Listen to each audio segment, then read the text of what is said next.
if you're joining us. We're just waiting for the virtual room to populate and then we'll get started. Hi, I'm Catherine Jean Lopez from the National Review Institute, and thank you for joining us. This is the third in a series that we're sponsoring with the Charlotte Lozier about this End Roe issue at National Review. We've got some contributors and some friends who have been joining us for these virtual seminars, webinars, conversations about Roe v. Wade and why it should be overturned by the Supreme Court. Today, for our third installment in preparation for the Supreme Court's Dobbs oral arguments on December 1st, I have with me Erica Bachiochi, author of the Rights of Women, and also one of the articles in this issue of National Review. Carrie Severino from the Judicial Crisis Network is also with us, and Sister Virginia Joy, who runs the Respect Life office for the Archdiocese of New York and is a Sister of Life, who I write about in this issue. And so thank you all for joining us. Erica, if you would start us off, you talk about how the contention in the law and culture that women need abortion, rely on it for success in life, is not true. Can you talk a little bit about that? Sure, it's great to be with you all as we head into Wednesday. It's an exciting day in so many ways for all of us, have been kind of waiting for this for a long time. So my article is really, in some ways, a summary of a lot of the work I've been doing for the last 10 years, maybe more, on trying to debunk equality arguments made in favor of abortion rights. So I have a big law review article in the Harvard Journal of Law and Public Policy on equal protection arguments, and then also an article on Casey itself. And so I, along with Helen Alvarez and Teresa Collette, on behalf of 240 women professionals and scholars and several pro-life feminist organizations, put forward an amicus brief in this case. And really, we're dealing with a very small issue, which is the idea in Casey that women rely on abortion for their kind of economic and social progress. And I think it's a bit helpful if you'll allow me a bit of time to kind of back up and explain how we got to this place where the court says in Casey, for 2 decades, now quoting, for 2 decades of economic and social developments, people have organized intimate relationships and made choices that define their views of themselves and their places in society in reliance on the availability of abortion in the event that contraception should fail.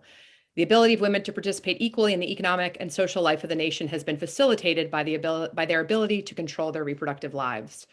And so what we have in Casey is this, as those who are around and working in the pro-life movement remember, the idea that, the court as in a good place to overturn Roe. And what the court does in Casey, of course, is not overturn Roe, but reaffirm Roe, except they don't reaffirm the reasoning in Roe. And the troika, the three justices who actually reaffirm Roe in the plurality opinion, don't even want to say that they agree with Roe in its original holding. And all they're really able to say is that, well, what I just read you, that women have basically, like, we can't go back now. Women have relied on abortion for their equality. And so what I've been doing for the last 10 years, and then what we do in this amicus brief, is really try to poke holes, serious holes, in that contention.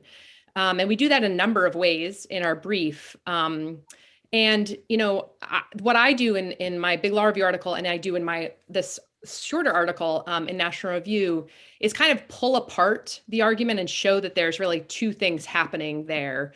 One regards the interplay of abortion and contraception, and this idea that, of course you need abortion as a fallback for contraception. And what I argue there is actually what we've seen over the last several decades is that economists show that there's this sexual risk taking that happens when we rely for abortion. We rely on abortion as a backdrop to contraception, actually disincentivize contraceptive use. And I'm happy to get into that. And then the other argument is that this idea of us, of relying on abortion for kind of women's equal participation.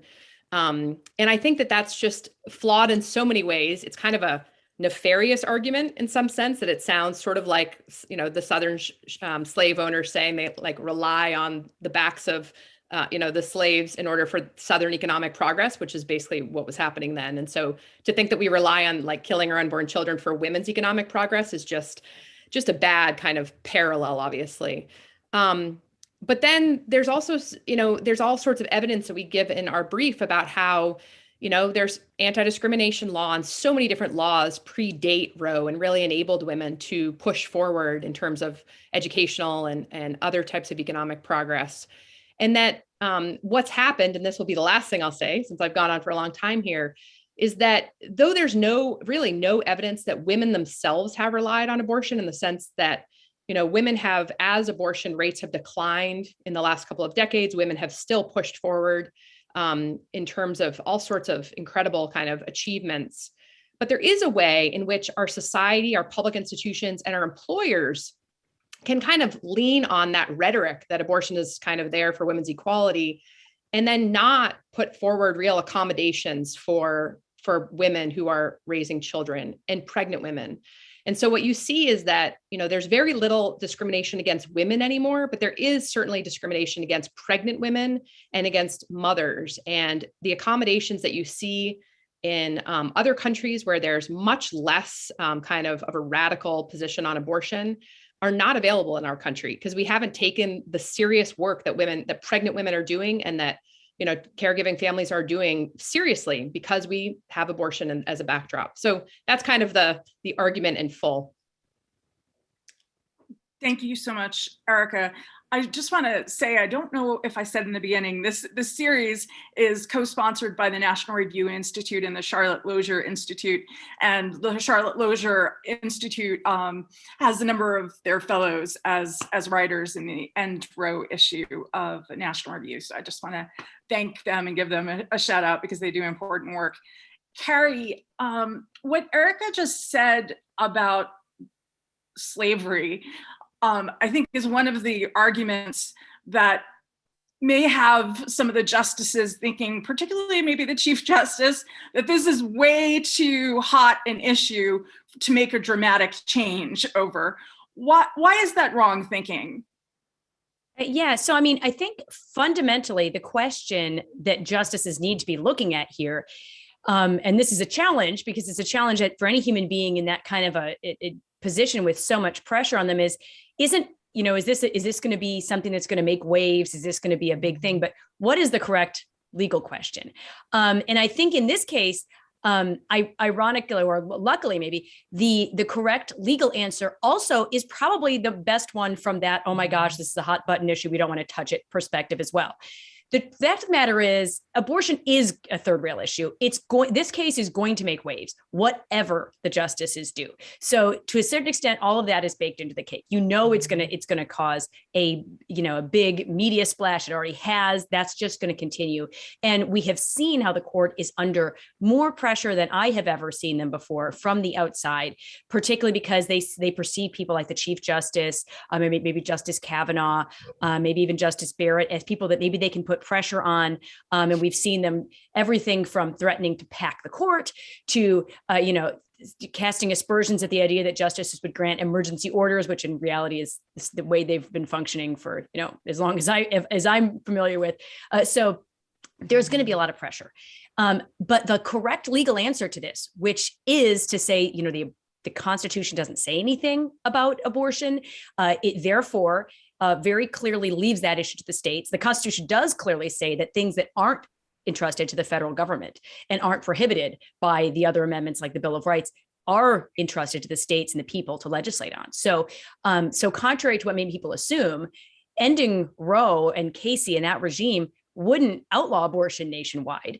It would actually just return it to the states. And that means you'd have probably 50 slightly different regimes, ranging from Texas and Georgia on the one end to California and New York on the other. So it'd be a huge range. I think, that's clearly going to cause some people to set their hair on fire. And they're going to claim, as Erica has debunked, that, this is the end of women's rights, et cetera. We all know that's hyper rhetoric that's not accurate. And I think we also can see that that move would not only be the one that's constitutionally most defensible, but also means that this issue then becomes more diffused and goes back to all 50 states. So now this is something that can be discussed and compromised and negotiated on at a state by state level. The Supreme Court hates having deciding these decisions. This year, it's been stuck with two, which is like the worst nightmare, right? They've had to deal with the Texas heartbeat bill. They've had to deal with the Dobbs case. Hey guys, if you want the easiest way to not have to deal with this issue anymore, let's all just acknowledge this isn't a federal question. This is not in the federal Constitution. Let that go back to the states and let the American people be the ones who determine where they want their legislation and their answer to be on this incredibly divisive issue. The justices, it's not their job to be a de facto medical board for the nation. And I think that would take a lot of this political pressure off their plates and would improve everything from, the confirmation process, which we know has become a overheated, soup of attacks and smear campaigns, et cetera, to just their day-to-day lives. They can go back to doing the job of judges and let the state legislatures go back to doing their job. And why is it not an attack on women? Because there are reasonable people who think, well, first of all, understand this incorrectly, think that Roe will be over if they throw out, abortion will be over in America if they throw out Roe, which is not the case, as you just explained. But there are reasonable people who think, women need abortion, as Erica was speaking to a little bit. Just briefly, with all your experience in Washington, how would lives be better, actually, if we didn't have Roe, women's lives? Well, I would point out that we have, if you look at most of the first world democracies around the world, America actually stands out in the incredible laxness of our abortion laws. In fact, our laws are closest to those in China, in North Korea. This is not, you don't have to have incredibly liberal abortion laws to be a successful country. On the contrary, the vast majority of Europe, for example, cuts off abortion after the first trimester. That's earlier than the Mississippi law does. And as we know, women have no problem leading successful careers, having, very, exciting lives. There's no sense of women are enslaved to be barefoot and pregnant forever throughout all of Western Europe. That's clearly not the case. And we know, as Erica said, that the failing to have access to the ability to kill one's child is not the price that one must pay to be able to engage in the working and outside world. And women can be mothers and do these things very successfully. There's also an incredibly, successful world of adoption out there. And I know so many people who have found that to be a wonderful blessing to their own family. So that this is not, to say that women would have to then raise their children themselves. Sometimes the most loving thing they could do is try to find a family with a mother and father who are better equipped to be able to do that. And we all know people who are just desperately hoping to be able to make that wonderful gift and bring another child into their family. So there are lots of options out there. I think the key question, is this something, that is actually even dictated by the Constitution? Because you'll even have people who say, hey, you know what? I don't want abortion to be outlawed. I want there to be some kind of middle ground. And that's frankly where most of America is, where they don't want it to be completely outlawed, but they also don't think they don't want this 9 months up until the moment of birth regime that has taken over in many places and basically is more or less what Roe requires, because the health exception for mothers has been interpreted so broadly as to say, if she's having economic issues, then, you can't stop her from having an abortion again up to the moment of birth. So that's not where most Americans are either. I think it's not the job of the court to make that call for themselves, even whether it's good for women. I think all of us on this call would argue, hey, it's any institution that kills 50% baby girls, and actually probably more than 50% of the children aborted are girls, because we know there's sex selective abortion out there. It's hard to argue that that's good for women broadly, right? But I think as a legal question, it's important to remember that it's not the justice's job even to make that call. That's the job of a legislator. And so, and we should be free as Americans to make those arguments and explain that position to our legislators. We have a lot of states that have started enacting laws that either move the dates earlier, again, closer to even where Western Europe is, or have addressed the issue of sex selective or race selective or anti-disability abortions. And that's something Americans should constitutionally have the right to do. Thank you, Carrie. I just wanted to piggyback for a moment on what you said about adoption. We need a radical change in our culture where we actually celebrate birth mothers and the tremendous sacrifice that they make in choosing adoption when they really believe that someone else raising the child would be best. The way we talk about it, even giving up, makes it sound like they're doing something evil, when it's very far from the truth. And many women who have abortions say that they couldn't live with knowing that baby was alive. And I think that all has to do with our culture and the way we talk about these things. One of the points you just made, Erica, Carrie, about the fact that so many people want a middle ground, and also polling tells us that many people who describe themselves as pro-choice really just want to know that a woman in a difficult situation has options. And that's what I focused about in my article in the issue of National Review, all these pro-life ministries that exist who really help women if they want to be moms, and help women when they're pregnant choose the appropriate plan. And Sister Virginia Joy, can you talk a little bit about the Sisters of Life and the work that you do? You live in one of the convents where pregnant mothers and mothers and children live. Can you talk a little bit about how the sisters help women who need help? Sure. First, just to say thank you, for the invitation to be here. And I'm so grateful for Erica and Carrie for these legal minds and women who, just really given yourselves in this way. So thank you. I could listen to you both all day. So a little bit about the Sisters of Life. For those of you that don't know, we started in 1991 by John Cardinal O'Connor. We take a fourth vow to protect the sacredness of all human life.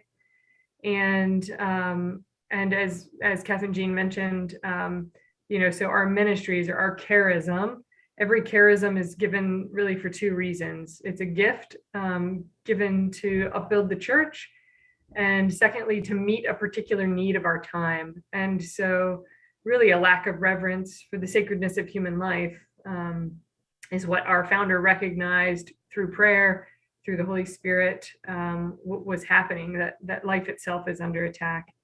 And, this was the demon, the sort of contempt for human life was the demon that could only be driven out by prayer and fasting. So as consecrated religious, our primary work is prayer. And from that, though, flows kind of all of our mission. So in serving women who are pregnant, we are, in several places all over the US. I'm here in New York. As Catherine Jean said, I live with women who are pregnant and who have had their babies. So there's lots of activity in the house. I'm always cautious when I take off mute, who's out in the hallway, who's going to be screaming or crying, or who's in labor next door. But it's a real privilege. But for us, serving women who are pregnant, we find that women who are looking at abortion as an option, or thinking about abortion, or choosing abortion, walking into the clinic, it's driven out of fear that they're seeking an abortion, fear of, not having the support, fear that my life is somehow over, fear that I can't have my education or my career, fear that the people in my life I rely most on don't have space for me and this child. So many fears. And we all know that when we're making a decision in fear, we're not really free.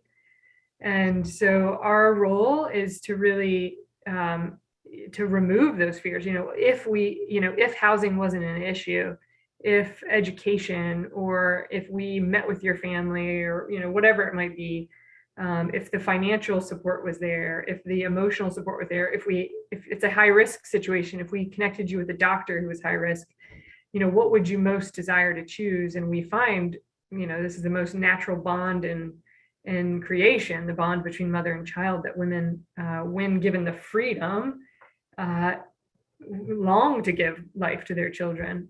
And so we say many things about our ministry. One is just that we listen them back into life. We receive them, we delight in them. We really try to act as a mirror, reflecting back to them the goodness, the beauty that we see in them, and recognizing that, they first have to have reverence for their own lives before they can even recognize the value of the one that they carry.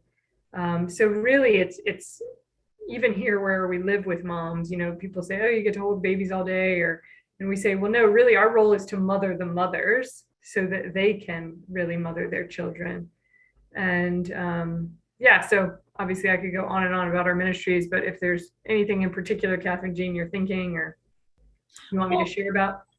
Could you just talk for a moment? You just had this Feminine Genius brunch, and you've done a series of these. And part of what you do, part of the charism of the sisters, is to really help women understand their worth, because you can't understand the worth of your child if you don't understand that. And that's like your key sort of bonding moment with the women, sit down and have tea and coffee and Right. tea and cookies, and really, help them understand what they're capable of. Yeah, I think, again, even what Erica and Carrie touched on, I think there's a misunderstanding of what equality means and what, complementarity and what is this feminine genius. So talking about the innate characteristics that make woman, and for instance, primarily the gift of receptivity, so that we physically have space to carry another, that we physically, that we have a womb to carry another human person, and that physical capacity really speaks to a greater capacity, a capacity of our heart, of our soul, to receive the other, to be able to notice others, to be able to make room, and really, it's a gift to humanity, kind of what women bring in seeing the human person. And John Paul II, several saints spoke about this better than I could. But I think that is what we try to get to with the women is, again, this, we call it delighting in her, but really this desire for her to come to know, the gift of her motherhood, to kind of discover that. And in discovering that aspect and in kind of embracing it, we see her flourish in ways she didn't think was possible, whether it's creativity, or just a new zeal, a new life, a new joy that she's been given in the gift of her motherhood, that she didn't know she had this capacity for love, not only to receive it, but to really give it in a sacrificial way that she didn't know was possible. And she really comes to life in bearing this new life. Thank you. In my article in the issue, I really tried to focus on debunking the myth that pro-lifers don't care about babies and moms after birth. And one thing I'm always struck by at the Sisters Visitation Mission in Lower Manhattan, whenever I go there, if it's not 6 a.m, there are women and children there. Visitation is the first line of encounter for many women. They go there when they're pregnant and in need. But throughout the child's life, they're coming back for material needs, for just fellowship and the continuing mentorship, mothering.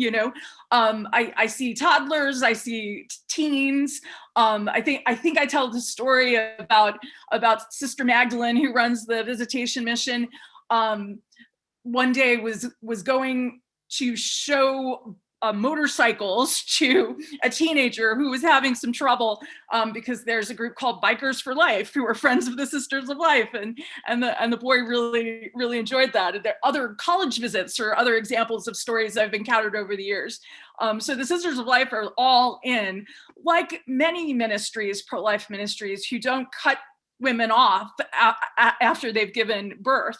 I think part of our culture that lets people believe that women need abortion is possible because people don't know these stories. They don't know the success stories. And when you start telling some of these success stories, like Sister Virginia Joy was just outlining, you see the cruelty of abortion and the immiseration of women, as Erica's co-writer Helen Albright often puts it.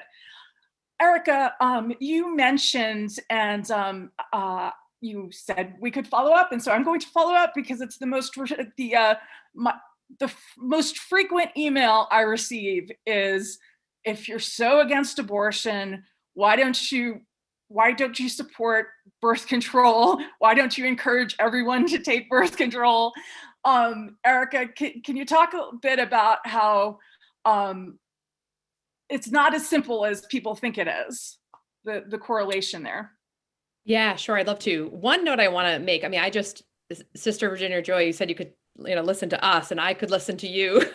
And I really need to make it down there to visit. I was just in New York City and I should have elongated my trip to come and visit you. And the one thing I want to note, and I mean, all of your work is amazing no matter what, but I also want to note that historically speaking, and I can't wait to get sort of this manuscript I've seen into your hands, but the early women's rights advocates in our country, not only, did they look askance at abortion because they saw it as an act of violence, they also saw it as sort of what I'll talk about in response to your question, Catherine, as tilting kind of the sexual playing field further in the male direction. But they also did everything they could to erect these kind of maternity homes. And I've seen kind of some of the original research on this, and they were doing exactly what you're doing. They saw this as kind of mothering the mother and enabling her to sort of be strengthened in that important work so that she could give care to her child, because they knew that it would mature her and build, sort of inculcate virtue in her as she then was learned to inculcate virtue in her child. So I just applaud you, even from a historical perspective as a women's rights, someone an expert in the history there. I just think it's really wonderful. And I hope we can get some to fathers. I think that's sort of an integral part. And I guess I can sort of, in the answer to the question, and you're right. I mean, Catherine, there is a way in which we always hear about, if we just kind of poured more money into contraception, this would all be fine.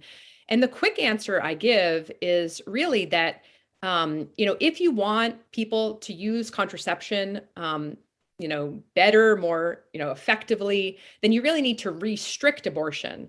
Because what happens, and this again is what economists have been studying for some time, is that when you have abortion as kind of this backstop, which is exactly how the Casey court articulates it as a backstop, they think it's just with regard to kind of the individual couple who, has this contraceptive failure, therefore they can go have abortion.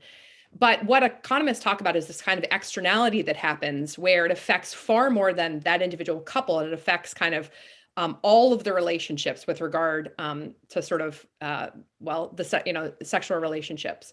And what it brings about is this sexual risk taking, because people sort of see we have abortion as a backstop.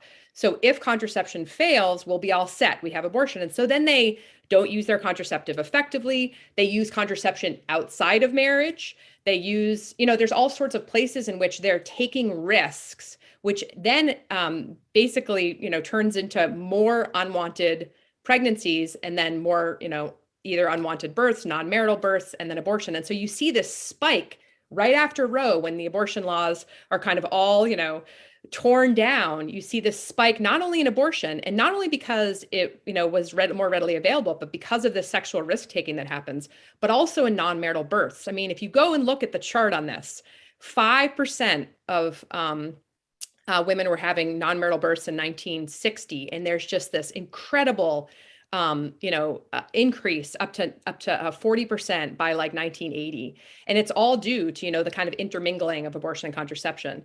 I also think it's helpful just to quote Alan Guttmacher. So this is Planned Parenthood after Margaret Sanger, Planned Parenthood's second president, and this is when Planned Parenthood was kind of pro-contraception and still anti-abortion, or at least they weren't publicly for abortion. They didn't do abortion and all of that. And so he recognized this exact kind of relationship between contraception. And he says, this is in 1968, when an abortion is easily obtainable, contraception is neither actively nor diligently used. So I'm going to, whether or not, if you pour more contraception, you'll lower the abortion rate, that may be true, but people actually aren't going to be effectively using contraception if abortion is widely available. So what you see in the decades following Casey, now Casey, of course, just limits abortion some. It allows certain, states to pass some regulations in support of, women's health and other kinds of things, parental notification.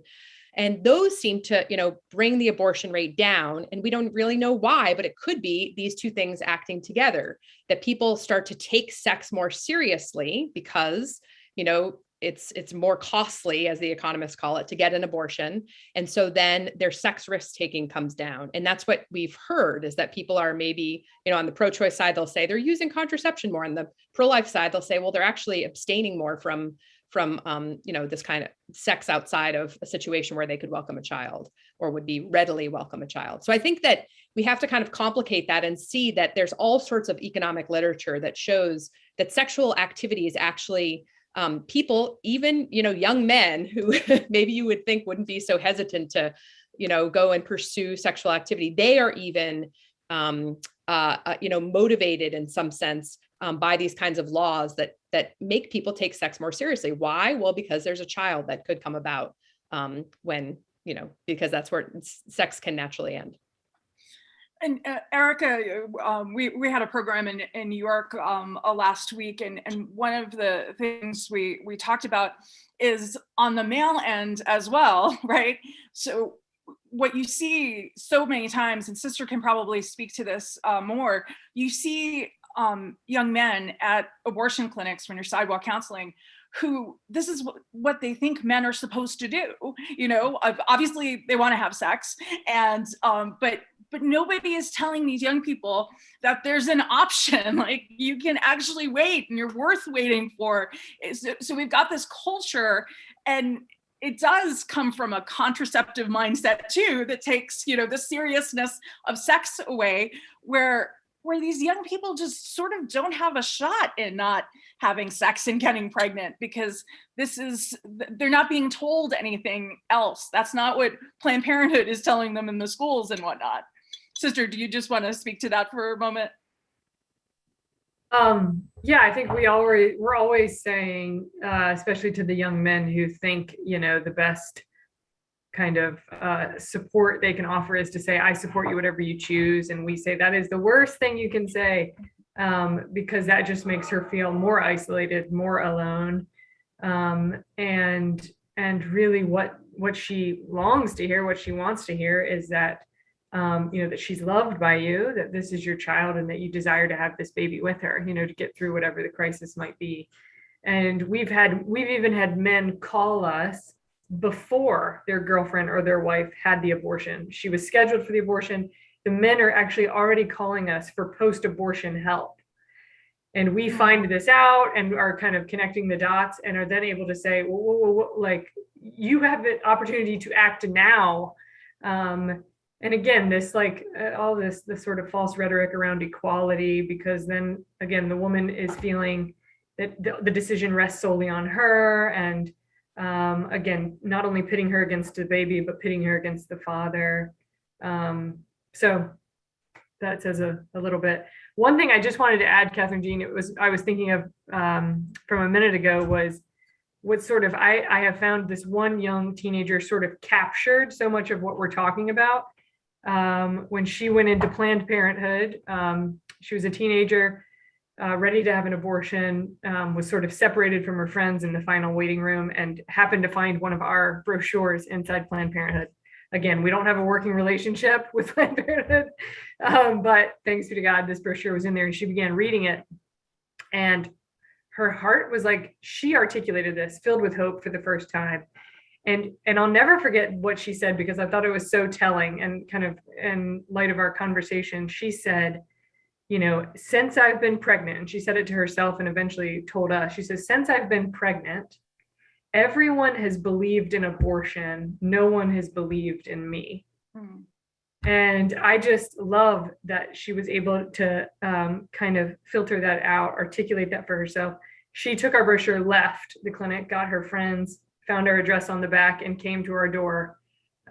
She has graduated high school, college, grad school. She's now married. But I think that says a lot. Everyone in this culture, we believe in abortion and we don't believe in the woman. So I just wanted to share that. There was a buffer zone case at the Supreme Court a number of years ago, and Eleanor McCullough, the lead plaintiff, was a sidewalk counselor in Massachusetts, where Eric is from.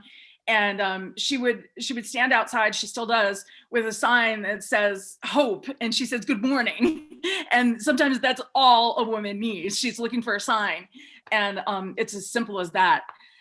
Carrie, can you talk a little bit about what you hope will be going through the heads of the justices who are maybe concerned that this is going to be seen, if overturning Roe is going to be seen as cruel to women, as an attack on equality? What would you hope that the justices are thinking as they approach this case on Wednesday? Well, I'll point out that this is maybe the first time in history that we have a mother of 7 children as one of the justices deciding the case. So if there's anyone who can speak to the fact that, as Erica was saying, women can continue to be successful, and I'll add an adoptive mother to 2 of those children, right? So she's someone who understands that from a personal level. Again, that's not the. I'm one who strongly believes justices need to be making their decisions based on law. But if they are concerned about some of these specious factual assertions that are being thrown out there, I think there's no question that it's very clear that this is that you can have a successful life and raise a family. And, we all know you can't do everything at all times, but I think we have more options in today's society than we really ever have to be able to make some of those things flex around each other. I would hope that the justices don't fall for the intimidation from the kinds of people who are saying, well, this is going to, there's some people who are saying basically, if the justices, every time the justices vote for something that's perceived as a conservative result, that somehow they're doing it solely based on politics. And they're political actors. They're not really doing this based on the legal question. And this is something a few of the justices have spoke about this summer, because it was a drumbeat that was getting put forward. And I really view that as just inherently people trying to intimidate the justices into voting the ways they want to see, because they're not really concerned about our justices making political decisions. They're just saying our justices making political decisions I disagree with. Because at the end of the day, a justice deciding a case, because while I'm worried people are going to be calling the court names, is actually a political judgment. Like this is, if you're making the judgment call, this is going to look bad politically for the court. Or some people have speculated, hey, wouldn't it be, if the justices come down with a decision in June that overturns Roe and Casey, then maybe that'll be bad for Republicans in the midterm elections. Oh my gosh, these should be the farthest questions from a justice's mind. And if those are if that is the analysis that they're doing, there is nothing more quintessentially political than that. That would be what it would really be to be a political justice. If you want to be doing your job, and at the end of the day, what is going to be best for the institution of the court? It's not to be trying to have your finger to the wind, gaming out what is the political response to this or that going to be. Are people going to claim that this is something that's bad for women? Of course they are. They've been doing that for 50 years. They've been doing it for longer than that, because the pro-abortion movement precedes Roe, of course. So those voices are always going to be there. There is a lot of deep pockets and very big industry on the side of abortion. They're going to be complaining about it. So you just have to recognize that that's going to happen. I think the most important thing is for the justices to recognize what is our job here as judges. And that question has to be not to be distracted by what people are saying. I think most of the justices recognize that a lot of those are really just talking points. And at the end of the day, this is not something, that's not really the truth of the matter. Again, because you have justices who now have seen the reality of what women are capable of. And I loved even the Washington Post recently, which surprised and delighted me, has had a series of what are people going to do following if Roe is struck down, and they've been highlighting crisis pregnancy centers. There was a women's ranch for pregnant women to go to help give birth. The fact of the matter is, people will find ways to support women, and that's really the answer that is most needed. It is that women who are in these crisis pregnancies feel supported and recognize.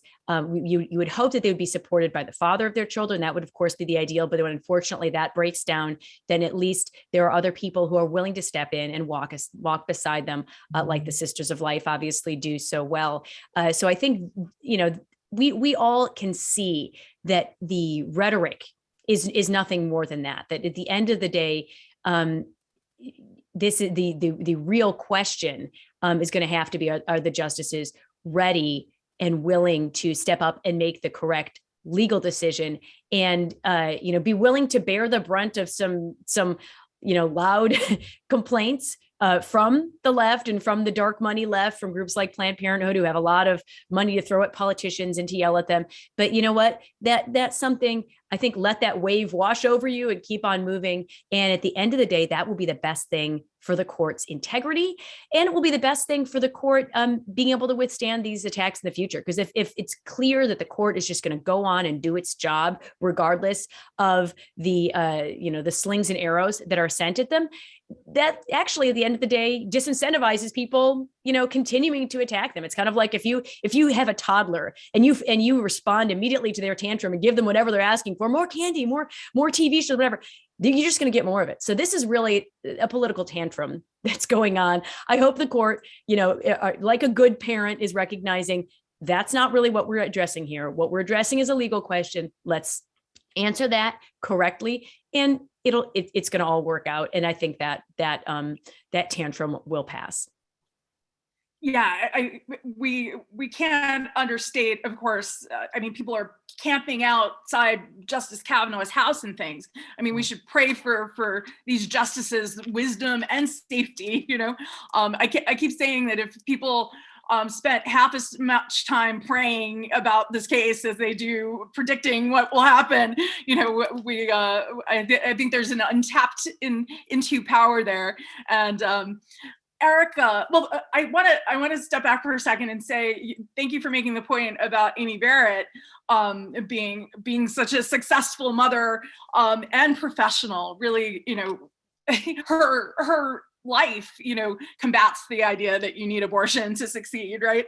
But I should point out, Carrie and Erica, you are both examples of, you can have a family, you can have a career, and as you mentioned, Carrie, obviously at different times you pull back, on the career, and other times you're more forward. And but this is the reality of life today. We're not asking women to go back to something that doesn't exist anymore in our culture, where we need two incomes in a lot of cases, and all the rest. Erica, can you just talk a little bit more about how the narrative is just false that is conventionally considered about women and what they need in terms of abortion, and how once you start picking at some of the fallacies, you see a different reality. Yeah, I guess I would want to kind of get into, I think Carrie put it well, is that, of course, it's the Sisters of Life and those other organizations that are kind of picking up the slack when the father, absents himself. But I think one of the ways in which abortion has done a real lot of damage is not only obviously to children first and foremost, and then to their mothers, but also really to the men in our country. Because, for the last 50 years, even with abortion, even with contraception, sex and parenthood is still kind of tethered together for women. That's why they, quote, need abortion, right? But when you kind of bring abortion into the mix and you make it widely available, then what happens is what should be very much tethered, sex and parenthood should be tethered with men too, that fathers ought to understand that responsibility that comes with a sexual act that ends up, in a conception of a new child who is his child. Which, of course, as you pointed out, or we could point out that many men mourn when their children are lost to abortion. But for other men, it's like there's a break, and they think that they can go on having kind of consequence-free sex. And so what happens in the equality argument is that we kind of, act as though, well, women can do that too, right? And so it's this argument that's like imitative of the most irresponsible men, right? And imitative of men who want to kind of use sex as kind of a sport, which we've seen women don't like at all. There's this, so, the sexual revolution kind of comes to be, and women think they can kind of join in, and it tends to lead to this kind of cognitive dissonance for women because they're supposed to engage in this kind of sex for sport. It tends to be sex that they don't want when it's so casual, it's so bereft of kind of emotional connection. Why is that? Well, all sorts of hormones that are blasting through their bodies that give rise to this connectivity, right? Oxytocin being the number one, but estrogen, all these things that like they can't themselves help. And so we've seen this yearning, I think, for women to have something other than casual sex. You've seen women put that aside, but we sometimes don't see the connection with abortion and the availability of abortion, which I think really needs to be made far more, just to show how, when you allow, again, easy access to abortion, it really disconnects men from, the consequences of that act. And so, one of the things I always say is like just how nature has both privileged and burdened women with the consequences of sex, that culture, and really law, and we can talk about that if you want, really needs to both burden and privilege men with the consequences. And so it's something like, it's not just a burden, obviously, but it is a burden to have a child alone. But it is, we need to bring men into that and say, like, this has to be your burden too. And in fact, as you go about raising a child and being in a child's life, you'll see that it's a great privilege as women who, may not be so crazy to have a child at the beginning, see that it's this enormous privilege to have a child who can not only has this enormous dignity in themselves, but then takes us out of ourselves and helps us to become far better people than we can imagine. I mean, it was an understanding in our country that adulthood came to be when people became parents in some sense, because you're just giving of yourself and you're coming to see that life is really not about you. It's about giving beyond yourself. And that's really, I think, what motherhood has done for me, for sure. And many of my friends, it's what parenthood did for my fatherhood did for my brother, whose girlfriend had an unexpected pregnancy and she was not interested in raising that child. And he said, I'll do it. And he's, tattoos all over his body. It has made him an incredible man. Because of, taking on that burden and that privilege of raising a child that is his. We have about 6 minutes left, so I want to give Carrie and then Sister Virginia Joy and then Erica very quickly just a final word about Dobbs, about abortion, and why women don't need it, and the court needs to do the right thing. Carrie. Yeah, thanks so much, Catherine, for, I think, making the point that as much as we're talking about this issue, we should also be praying about this issue. I mentioned a lot about the amount of pressure on the justices right now. And so I think we need to be providing them all of the air support that we can going into this process. And I think just remembering to help do our part to bring this overheated public rhetoric down and bring it back to reality. This is just a reminder for me as well of the importance of judicial selection. And that's the saying is elections have consequences, and we can see the current makeup of the court as a clear consequence of both the election of President Trump in 2016 and also the election of Republican senators. So I think the fact that we're even able to have this conversation today shows how far we've come. The fact that this is even a possibility, that the court would be overturning Roe and Casey in the immediate future. That is a huge step forward for our courts. So I think we have to keep remembering that because we have a role in this process of trying to ensure that we have judges who are going to be faithful, first and foremost, to the Constitution and to the rule of law, and hopefully who also have the courage to stand by those convictions when they are most under attack. I should also point out that one of the attacks on the court, one of the ways that people try to intimidate is to call certain justices the Trump judges. And the fact of the matter is those confirmations, those justices on the court are really the products of a long legal establishment, conservative legal establishment of the Federal Society, and National Review Institute gave an award to Leonard Leo for exactly that work, and Jean Meyer. And so there's a lot more than pure elections too that go into this.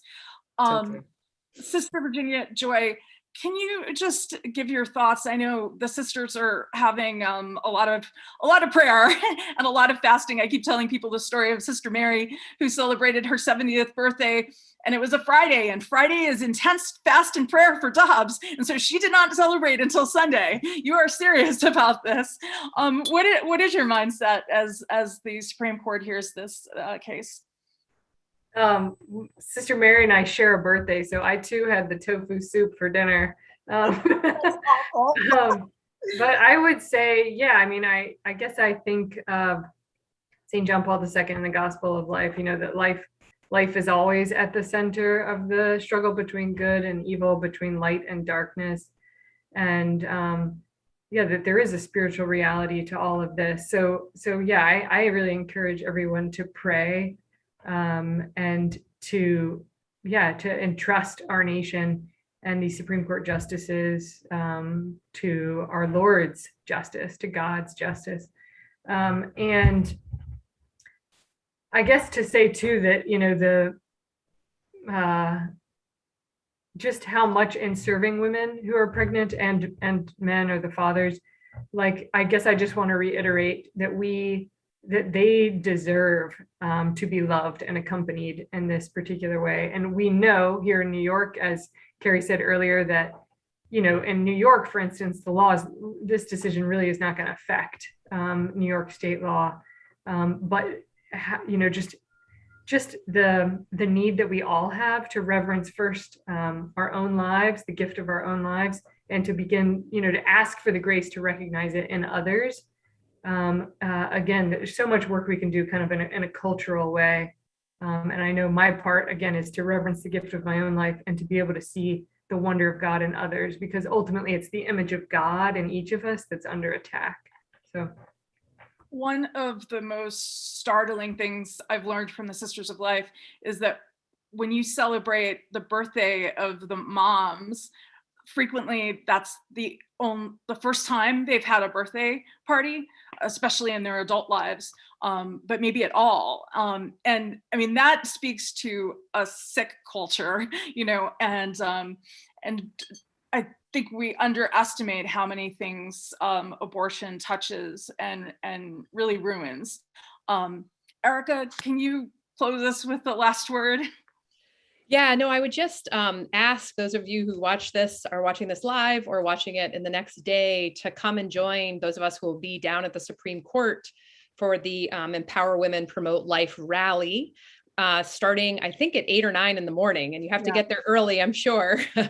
And one of the things I'll just be touching on is, the advocacy of Victoria Woodhull, who was a 19th century women's rights advocate. She was the first woman to run for president of the United States, the first woman to testify before Congress. And she, spoke about the rights of children, which she says, quote, begin while yet they remain the fetus. And so she saw these two things as very much together. And so if we're looking for sort of a vision in a post-Roe world, we need not look any further than, of course, what the Sisters of Life are offering, but also those early women's rights advocates who knew that if women are to participate more fully in the economic and social life of the nation, really the nation has to become more hospitable to children and the women who bear them. So I think that we have a lot of work to do in that way, but we got to overturn Roe first to get there. A couple of days after the September 11th anniversary here in New York, our new governor, Kathy Hochul, went to a statue of Susan B. Anthony, Elizabeth Cady Stanton, and Harriet Tubman in Central Park and said, if you're a woman in Texas who's pregnant, come to New York. Lady Liberty will embrace you for your abortions. And this is just such a classic example of the perversion of history and reality that it takes to continue abortion in America. Harriet Tubman presumably would be upset that in some zip codes in New York State, there are more Black babies aborted than are born. And so I am so grateful for the Dobbs case, not just because of the prospects of overturning Roe, but the opportunity to tell the truth. And that's what we aimed at doing with our End Roe issue, which I never hold, quite right. And that is what we've been trying to do with this series, the National Review Institute and the Charlotte Lozier Institute. So I'm grateful for our partners. I'm grateful to you, Sister Virginia Joy, to you, Carrie Severino, and to you, Erica Bakioki. You can follow Carrie Severino's work at the Judicial Crisis Network. Erica is a fellow at the Ethics and Public Policy Center and is author of the book, The Rights of Women. And sistersoflife.org, you can follow what the sisters do. I commend them to you. And that rally that Erica mentioned, I'll be speaking at as well. And you can join it virtually if you aren't at the court physically. And I'll have that information on nationalreview.com and on my Twitter, Catherine Lopez. So thank you to our panelists. Thank you to everyone who joined us live. And thank you. Please share this on YouTube with people who maybe you don't even know what their opinion is on abortion. So we can just educate. Thank you very much.